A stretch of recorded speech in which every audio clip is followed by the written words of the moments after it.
Bună dragilor și bine ați venit la o nouă filmare. De această dată te invit la 3 citiri de tarot, în cadrul cărora vreau să văd ce mesaj are Universul să îți transmită în acest moment în care tu vizionezi acest videoclip. Și avem numărul 1, cristalul albastru, numărul 2, cristalul mov și numărul 3, cristalul argintiu. O să te rog să alegi intuitiv și ne vedem la numărul sau la numerele alese de tine.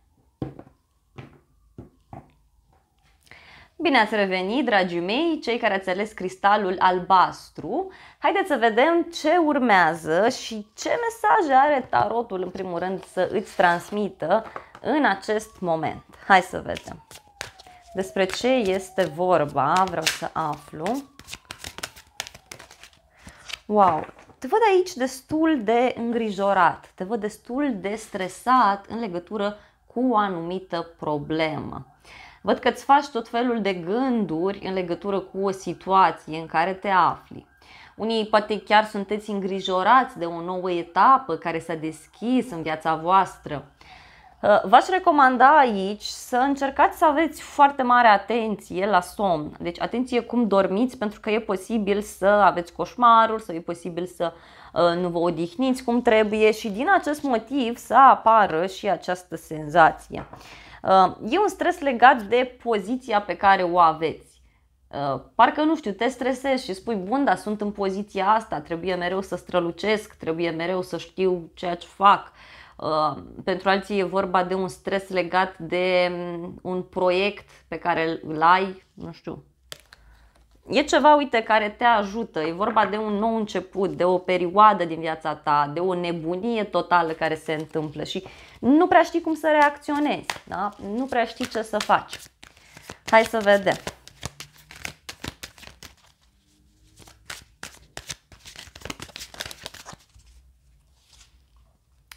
Marele preot, văd aici o legătură cu zodia Taur pentru unii dintre voi, dar Marele preot, să știi că vorbește și despre acel moment în care este foarte important să te concentrezi pe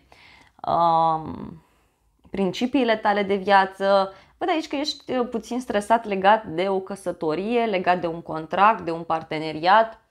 Tot această carte poate să vorbească și de faptul că poate chiar ești o persoană importantă, o persoană care îi ghidează pe ceilalți, care îi ajută pe ceilalți, de ce nu? Următoarea carte, Arcana Majoră, Forța sau Puterea, o legătură cu zodia Leu, văd aici, sau cu o persoană importantă. Să știi că în situația în care tu te afli, lucrurile vor fi mult mai pozitive față de cum te aștepți tu în momentul de față. Că acum e posibil să fii puțin negativist, da? Sau să te stresezi, să-ți faci tot felul de gânduri, tot felul de planuri, care ar putea să fie cumva, care ar putea să fie invers. Deci reușești și rezolvi ceva. Uite, pur și simplu, pentru unii, văd aici faptul că veți găsi o soluție absolut genială la o problemă. Însă, ce mai văd este clar faptul că ai ocazia să cunoști o nouă persoană, cineva care vine în viața ta, cineva care îți propune un anumit lucru. Poate e vorba de o noutate generală, da? Ceva legat de muncă, poate e ceva legat de viața ta privată. Avem aici un 7 de bâte și un 6 de bâte. E clar, deci tu te stresezi că nu o să câștigi în situația asta. Tu te stresezi că lucrurile nu vor fi bune. Eu îți spun foarte clar aici că totul se rezolvă și succesul te așteaptă garantat. Garantat, succesul este acolo pentru tine.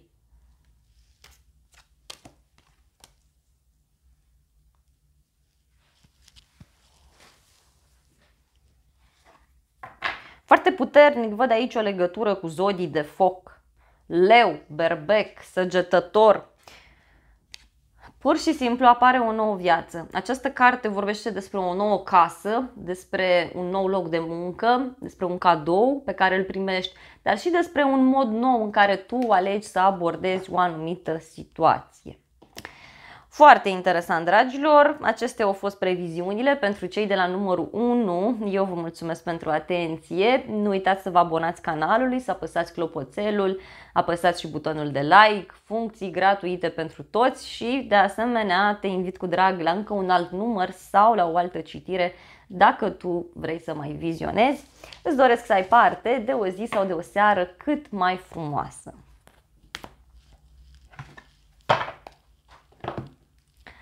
Bine ați revenit, dragii mei, cei care ați ales cristalul mov.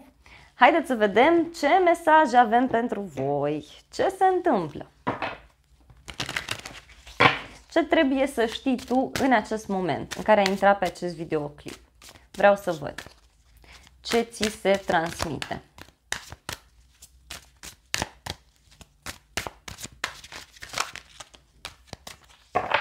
Bun, în momentul de față vreau să spun că treci prin niște transformări absolut profunde. Văd un final, ceva ce se încheie definitiv, nu mai revine de nicio culoare acolo. Pentru unii poate să însemne o despărțire dureroasă prin care treci sau prin care ai trecut foarte recent. În alte cazuri văd aici o veste pe care o primești legată de un final, dar care te surprinde extraordinar de mult. E acel moment în care deodată afli că un coleg și-a dat demisia, deodată afli că s-a schimbat legea. Dacă e vorba de planul personal, este clar aici faptul că ceva se încheie peste noapte, e o despărțire bruscă, e un eveniment total neașteptat care se întâmplă. Poate în alte cazuri este o perioadă în viața ta în care se elimină un rău, se elimină ceva negativ. Pentru că, uite, văd aici o conversație pe care urmează să o ai și care te ajută extraordinar de mult în ceea ce ai tu de făcut. Hai să vedem mai departe.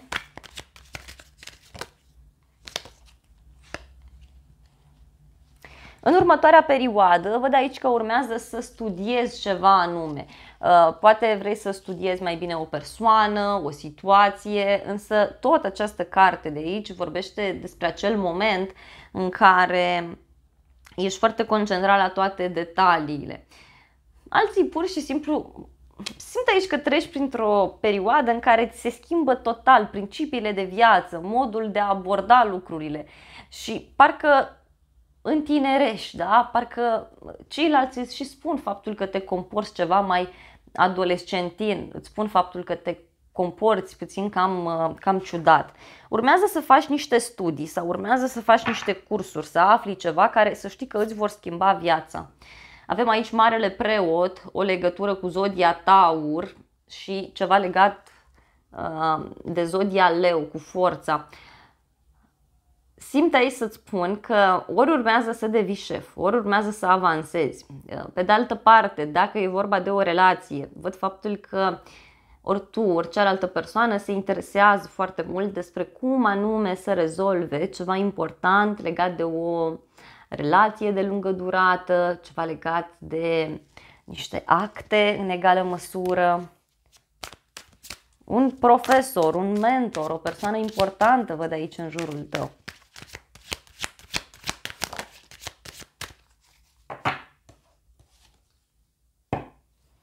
Patru de bâte. Urmează în viața ta o bucurie, urmează în viața ta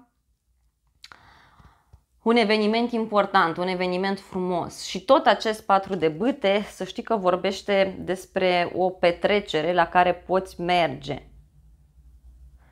Te întâlnești cu o persoană dragă ție, studiezi ceva. Dacă ai de dat un examen, e ok, tot înainte. Mai avem aici justiția, o legătură cu zodia Balanță, și steaua, o legătură cu zodia Vărsător. Dorința ta devine realitate și să știi că dreptatea se face dreptate divină și cineva renunță la un anumit lucru, văd aici. O legătură mai văd cu zodia Fecioară. Ai aici o persoană foarte sigură pe ea, o persoană care are experiență multă și care să știi că te ajută în ceea ce ai tu de făcut.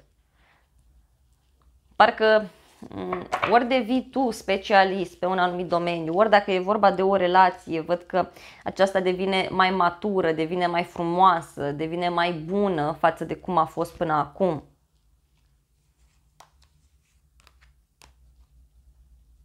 Dar totuși văd pe cineva care alege să se însingureze puțin, să stea puțin așa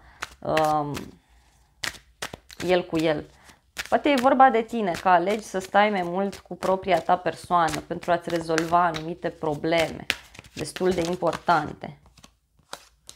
Ultima carte pentru tine, 3 de monede. Văd aici că în viitorul apropiat să știi că vei intra în contact cu foarte puțini oameni, vei avea un cerc restrâns de prieteni și văd faptul că alegi să studiezi ceva în profunzime, dar e ca și cum ai merge dintr-un domeniu mare pe o nișă foarte, foarte mică. Da? E ceva total diferit, poate e ceva ce are legătură cu a lucra cu mâinile. Pentru alții văd aici că cineva abandonează o situație, cineva pleacă. Dacă e vorba de dragoste, vezi că cineva vine și îți deschide ochii și ori pleci tu din relația asta, ori pleacă cealaltă persoană.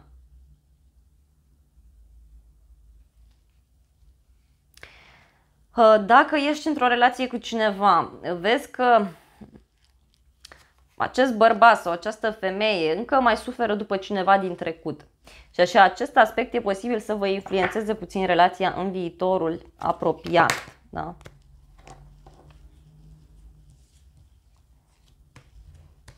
Nu știu, aici tot văd relație de triunghi amoros pentru unii. Sau că mai apare cineva, nu știu, se bagă prietenii, se bagă cineva între voi. Dragilor, acestea au fost previziunile pentru cei de la numărul 2. Eu îți mulțumesc pentru atenție. Nu uita să te abonezi canalului, să apeși clopoțelul, apasă și butonul de like, funcții gratuite pentru toți și de asemenea te invit cu drag și la previziunile pentru celelalte numere, dacă vrei să mai vizionezi, dar te invit cu drag și la o altă citire. Să ai parte de o zi sau de o seară cât mai frumoasă și să ți se îndeplinească toate dorințele.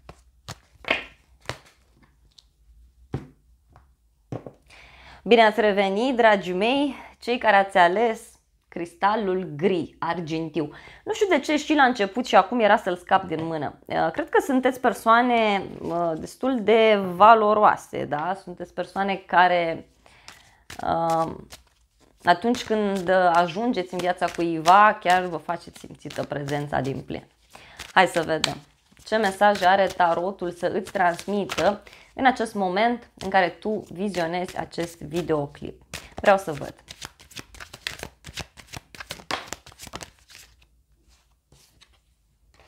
Bun. Împărăteasa și cu 3 de cupe. O bucurie pe care o ai legată de un proiect sau o bucurie legată de o femeie importantă din viața ta. Împărăteasa îți spune despre o legătură cu zodia Taur sau cu zodia Balanță. E aici o bucurie, uite, care presupune abundență, care presupune foarte multă relaxare. Mergi la o petrecere sau poate mergi undeva, te simți bine. Văd o bucurie pentru tine ca femeie. Mergi, te aranjezi, îți cumperi ceva pentru sufletul tău. În alte cazuri, văd aici o relație la început, doar că ori este o relație de triunghi amoros, ori în unele cazuri e vorba de o relație în care este apărut proaspăt un copil. Deci nu e apărut de mult timp. Nu știu dacă e și născut, că în unele cazuri nu e născut. Dacă n-ai treabă cu așa ceva, nu știu, îți văd foarte rapid, dacă n-ai deja, o bucurie foarte mare legată de un proiect, legată de bani, de un cadou pe care îl primești. Însă, la baza pachetului, totuși avem regina de bâte. Cineva speră foarte mult aici că lucrurile se rezolvă. Regina de bâte vorbește despre o rivală sau despre o legătură cu o zodie de foc. Leu, berbec, săgetător. Ai o speranță mare sau cineva are.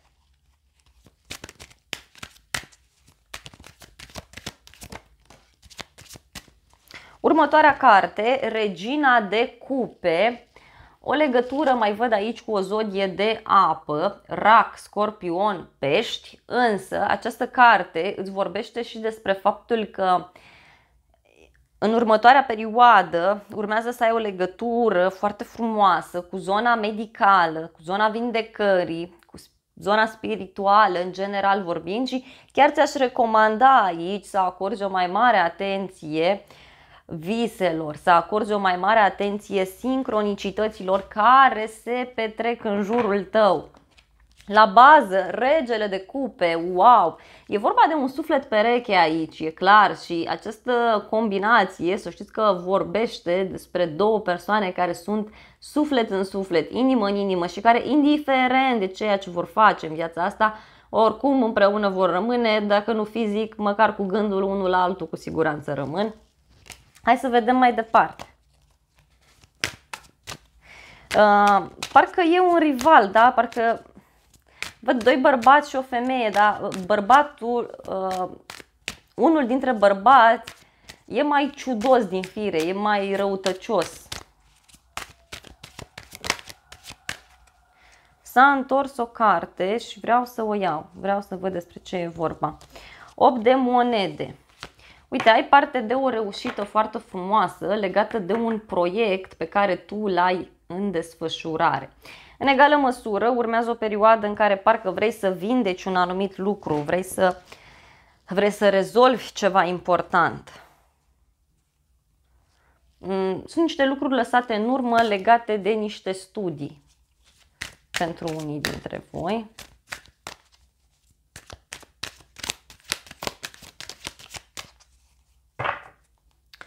Marea preoteasă, foarte, foarte frumos. Marea preoteasă îmi spune mie despre faptul că ori intuiția o să te ajute mult în următoarea perioadă, ori urmează să lucrezi într-o instituție sau urmează să lucrezi la ceva într-un mod ascuns, într-un mod în care doar tu vei ști.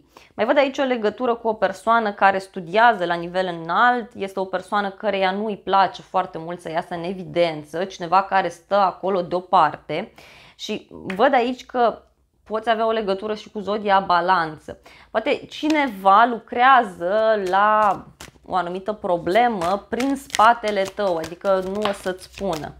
Și uite, în final 9 de monede, asul de bâte. Frumos. Deci e vorba de un succes în final, un succes din punct de vedere material, un succes în cadrul acestei relații, iar dacă ești o persoană singură, vezi că prin rugăciune, prin zona aceasta spirituală găsești pe cineva, dar atenție, nu apela la nu știu ce fel de servicii, da? Părerea mea personală, din ce văd eu din cărți.